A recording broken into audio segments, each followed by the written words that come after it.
I am a 28-year-old female, currently in a relationship with a 27-year-old male. I have always struggled with insecurity in my relationships and jealousy toward the women who are associated with my boyfriends. I attribute this to a pattern of boyfriends immediately pursuing the women they told me not to worry about after we broke up. My longest relationship lasted for 5 years, and I strongly believe he cheated on me. I have been in my current relationship for about 2 years. Throughout this time, I have been aware of my boyfriend's close friendship with the girl, whom I will refer to as Becky. While my boyfriend openly talks about most of his friendships and past relationships, he rarely mentions Becky by name. My boyfriend provides me with fragmented information about Becky. Her name only comes up when he recalls stories that somehow involve her. For example, he would say things like, "Once, Becky and I went for a midnight drive and saw this," or "Becky wants to go for a walk before I leave." There was a time when Becky called my boyfriend twice while I was with him in the car, and he chose not to answer both calls. She was saved as something other than Becky, but rather with a pet name that implies affection. I have always monitored my boyfriend's social media activity, including who he follows and the pictures he likes. However, I have come to realize that this habit is toxic and painful for me. A few months ago, I deleted my social media accounts because I recognized that I couldn't use them in a healthy way due to this issue. I noticed that my boyfriend had liked every single photo Becky posted of herself, including after we started our relationship. These photos mainly featured Becky in bikinis while she was on vacation. There was an abundance of such pictures, and my boyfriend liked nearly all of them. I also discovered that my boyfriend had a playlist on Spotify with many romantic songs in it. The playlist was named with Becky's initials.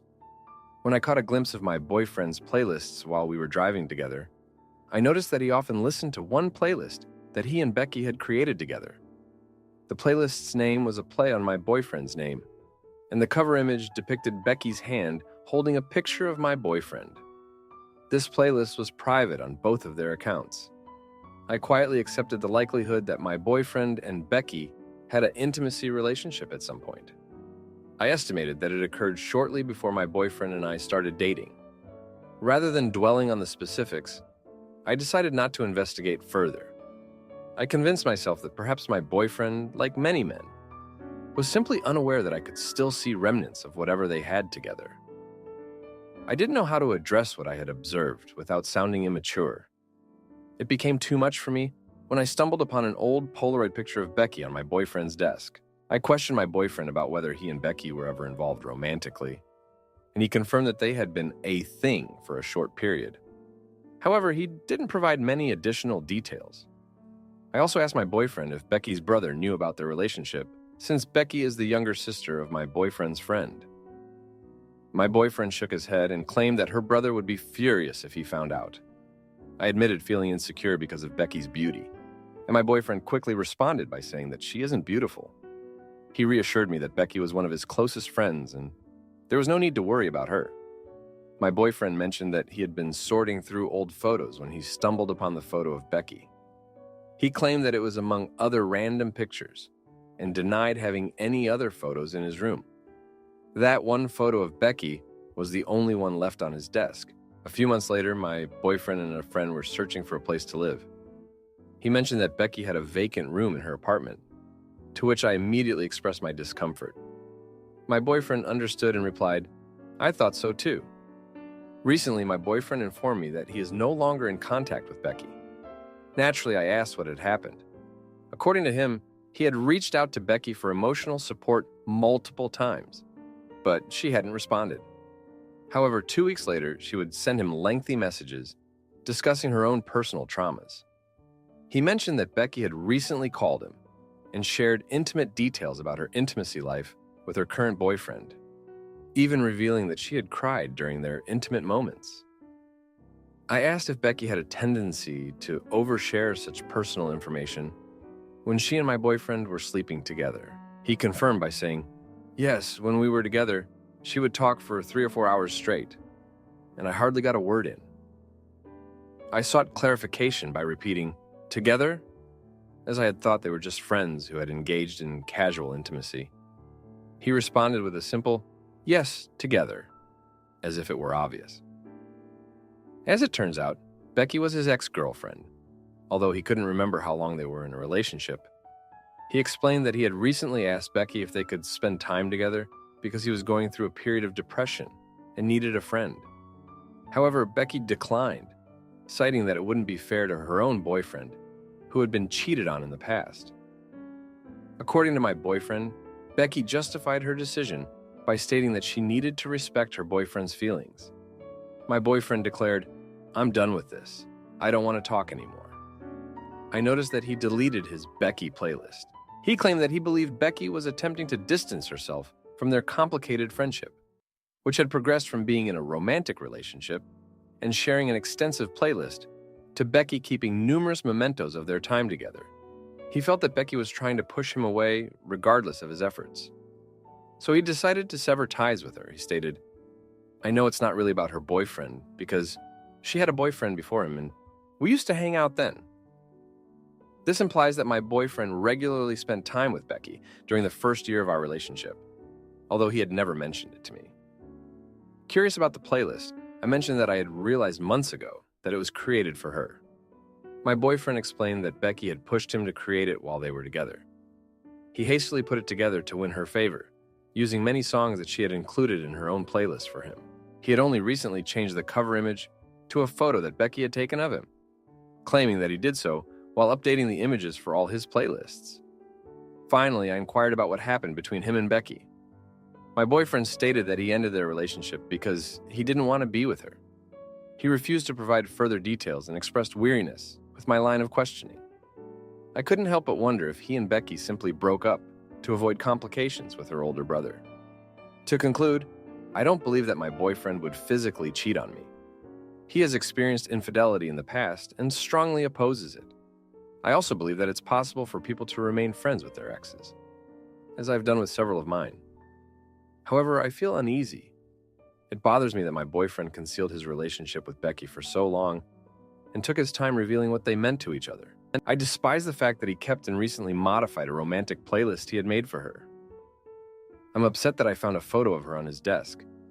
Reflecting on the memories of her calling him and him avoiding her calls makes me feel uneasy because at the time, I didn't have the context that he was declining calls from his ex-girlfriend, who possibly still had feelings for him. I also dislike that she recently called him to share very personal details about her current boyfriend, only to conclude with, "We shouldn't spend time together because my boyfriend wouldn't approve." This interaction makes me incredibly uncomfortable, and I can understand why my boyfriend ultimately decided to cut ties with Becky. Perhaps it finally occurred to him that their dynamic was too unusual, that something was off about it. But why did it take so long for him to reach that realization? I am sharing all of this to find solace. I would appreciate hearing others' opinions. What would you suggest I do, if anything? How would you feel if you were in my position? Now, for a few comments before the update. Comment 1. Honey, this isn't a healthy relationship and you know it. Nothing in his behaviors with lying, omission is lying, trickling information to you. That's not what healthy couples do. This isn't a best friend. This was his girlfriend, side piece, WB, whatever it was. You were never the main character in his life. You were something comfortable while he was able to fool around. Only now he got dumped by her. Do yourself a favor, leave, and move on with someone who values and respects you more. Even if there was no physical cheating, I would strongly doubt this. Nothing about his relationship is normal. You don't do this when you are in a committed, loving, and healthy relationship. He was having his cake and eating it. He's going to be a miserable sod for the next while, talking about how horrible of a friend she is. His ego is bruised because he just got dumped. Comment 2. Weirdly, I wouldn't jump straight into they've been cheating, especially if he's been cheated on in the past. But your feelings are completely valid that this would make you uncomfortable. You're lucky he has cut her off, though. Could have gone down the other route that they stay close friends. Now, for the update, thanks for sticking around for the latest. So, the other day, I found out my boyfriend had been secretly meeting with Becky. He said it was to help her move some furniture, but I wasn't born yesterday. I mean, who needs to move furniture at 9 p.m.? I was fuming, and it didn't help when I saw a text from her thanking him for the other night. I confronted him, and he said it was nothing, just two friends catching up. But the trust was broken. Then, as if that wasn't enough, I got a call from Becky's brother. He was furious, accusing my boyfriend of ruining Becky's current relationship. Apparently, Becky's boyfriend found out about their past and the recent meetup, and he wasn't too pleased. Becky's brother said he should have known better, and that my boyfriend was always trouble. I defended him, of course, but inside, I was a mess. A few days later, my boyfriend came home with a black eye. He said he ran into Becky's ex, and they had a disagreement. I patched him up, but I couldn't shake the feeling that he was hiding something. He kept saying he was sorry, and that he never meant for any of this to happen. I wanted to believe him, but it was hard. The next surprise dropped when I was at the grocery store. I ran into a mutual friend who, thinking I already knew, blurted out that Becky was pregnant. My heart stopped. I rushed home, and without even thinking, I asked my boyfriend if it was his. He was shocked, swore it wasn't, but the damage was done. We both knew our relationship was hanging by a thread. I spent the night at a friend's place, trying to clear my head. When I came back, my boyfriend had packed a bag. He said he needed some space to figure things out. I watched him leave, feeling like I was in some bad dream. I didn't know what to do, so I just sat there, staring at the door he'd walked out of. But life has a funny way of throwing curveballs. The next day, Becky showed up at my door, tears streaming down her face. She told me the baby wasn't my boyfriend's, that she was sorry for all the trouble she'd caused. She said she'd told her ex everything and that they were trying to work things out. I didn't know what to say. I was angry, hurt, but looking at her, I saw someone who was just as lost as I was. I let her in and we talked for hours. It was like we were both unloading all the baggage we'd been carrying. And then she said something that hit me hard.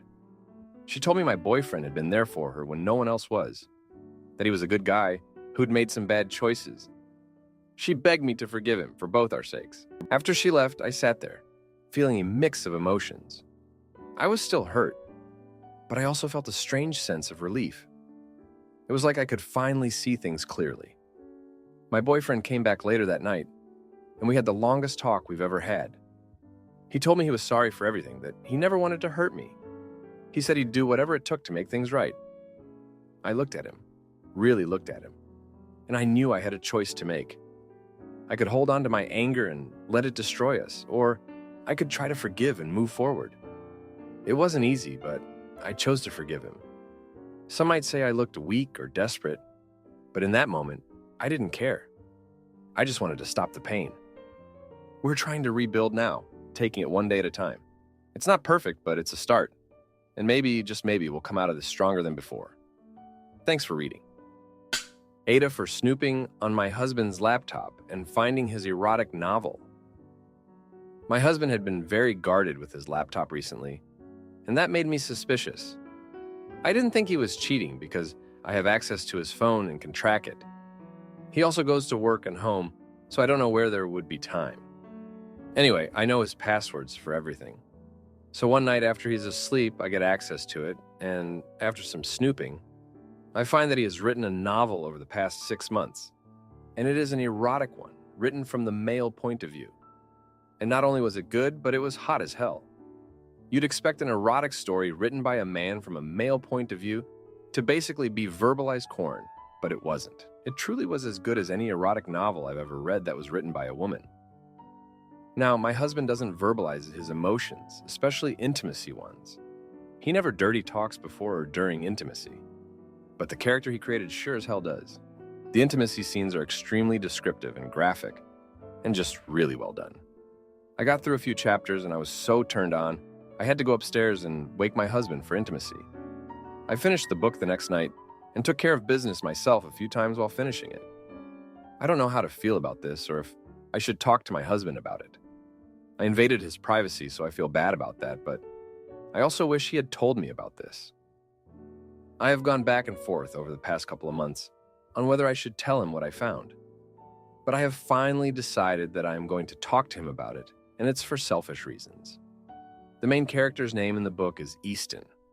My husband's name also starts with an E, and the character is clearly a projection of himself. Easton possesses many of my husband's characteristics in his everyday life, but in the bedroom he transforms. And I feel that person is inside my husband somewhere, and I want him out. The things that occur to Easton to say and do during intimacy clearly occur to my husband, and I want those things done to me. So my question is, how do I bring this up so that he isn't uncomfortable? And after I talk to him, how do I go about bringing that part of him out? He won't be comfortable in the beginning, but I feel if I approach this right, it can be done. Any thoughts? Edit. I do want to say there is no chance that this novel is a present for me. The central plot is a husband who is cheated on by his wife, which breaks him, leading to transformation. I've never cheated on him, and he knows that, but given the plot, I certainly don't think this is a present. Now, for a few comments before the update. Comment 1. Ha! It's the husband's fault for not encrypting the document. If he wanted to be sure no one would read it, he should have password protected it. You might suggest he do that next time. My wife and I share everything and have full access to each other's devices. So stumbling onto something like this could happen, especially if odd behavior called for it. Comment 2. You'd expect an erotic story written by a man from a male point of view to basically be verbalized corn, but it wasn't. Gosh, I can't possibly imagine why he didn't feel comfortable telling you what he was working on. Now for the update. Thanks for sticking around. So here's what went down. The other day, I finally decided to talk to my husband about the novel. I was nervous, but I figured it was now or never. I started off by saying I stumbled upon it by accident, which wasn't entirely true, but I needed some sort of excuse. He was shocked, to say the least, and not in a good way. He was mad I invaded his privacy, and I get that. But what he said next threw me for a loop. Turns out, he'd been writing this novel as a way to process his feelings about his brother's messy divorce. His brother's wife had cheated, and it hit him hard. He said he'd been channeling all of his anger and hurt into the character of Easton, and it was his way of coping. I felt like a jerk for not seeing the signs that he was struggling with this. But then, things got even more complicated. He confessed that he'd been approached by a publisher interested in the novel. They wanted to meet him to discuss turning it into a series. I was floored.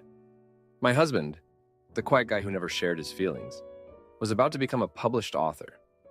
The meeting with the publisher was set for 2 days later, and he asked me to come with him. I agreed, still feeling a mix of pride and guilt. At the meeting, the publisher was enthusiastic, but they had one condition. They wanted to market the book with a real-life couple, suggesting we pretend the erotic adventures were based on our own intimacy life. I was mortified. My husband looked at me, waiting for my reaction. I couldn't do it. I told them no, that our private life was not up for public consumption. The publisher was disappointed, but said they'd still go ahead with the book, just without the marketing angle. My husband was quiet on the way home, and I knew he was disappointed. The next day, I found out why. He admitted that he'd been excited about the idea because he thought it might bring us closer together, make our relationship more like the one Easton had. That hit me hard.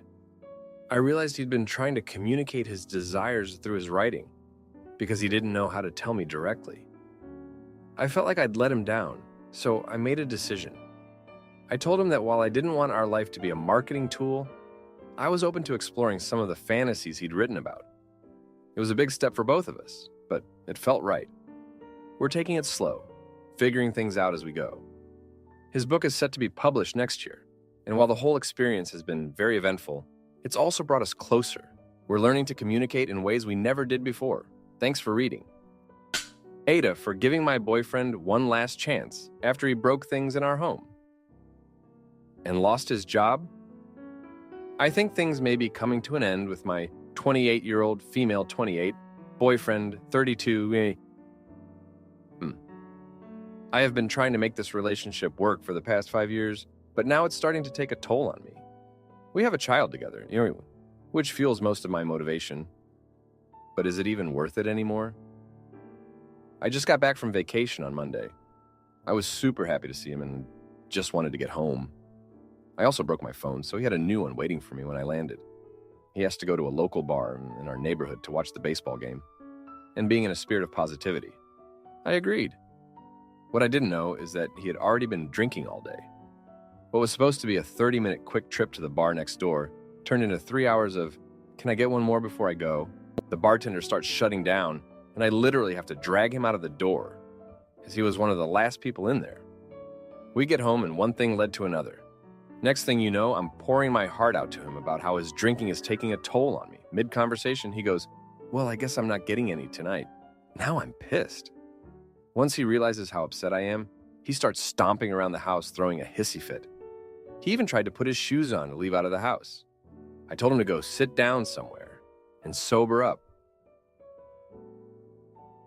Next thing you know, I hear a big boom. I lean up the stairs to ask what's wrong, and he said, "I fell." I go into the bathroom, and what do I find? A hole in my wall. I look at his hand, which is covered in drywall, and I immediately knew that he was lying. I told him to go lay down and leave me alone for the rest of the night, but instead he continued stomping around, threatening to hurt himself if I left him. And he also broke the dishwasher at some point. I know obviously you guys are going to tell me to run as fast as I can, but I've put so much work into this relationship and my family. I know that alcoholism is a disorder, and I'm really just trying to help him work through it. He's been struggling with it for the entire 5 years that we've been together, and holes in the wall used to be a really big problem. But we had things under some kind of control, and it hadn't happened in almost 3 years. We've had a number of other issues in our relationship. Infidelity from his side, financial incompatibility, lying, not setting boundaries, etc. But my biggest worry is that I'm planning on making a cross-country move in October, and I just really can't bring this kind of energy with me. I am a business owner and I have huge aspirations and goals for myself, to which he doesn't match at all. I can build him as a person, but I cannot change his character, and that's what hurts the most. Now I feel like I'm in between a rock and a hard place, because I can either move and be a single parent all alone, take him with me and suffer the consequences, or stay here and continue to be miserable. Help, please. Now, for a few comments before the update. I know obviously you guys are going to tell me to run as fast as I can, but I've put so much work into this relationship and my family. We've had a number of other issues in our relationship. Infidelity from his side, financial incompatibility, lying, not setting boundaries, etc. I mean, you're free to stay in a hurtful relationship if that's how you want to live your life. I wouldn't personally, but you can.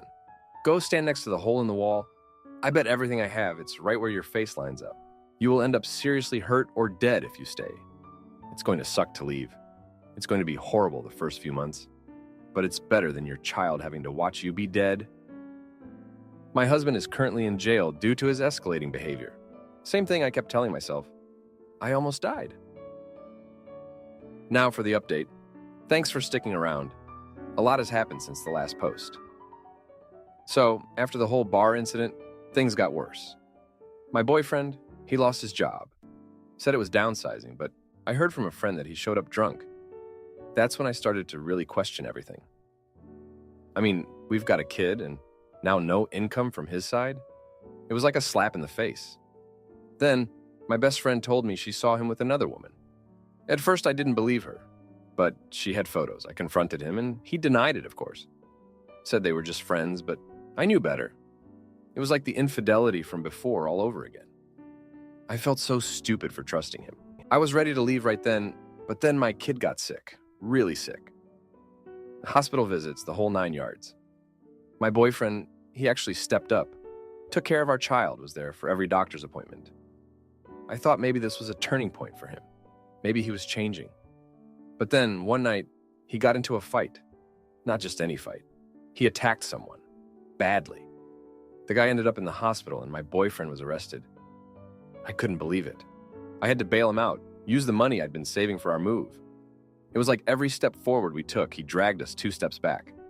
I was so angry, but also scared. What if he did something like that again? What if next time it was to me or our kid? I couldn't take that risk.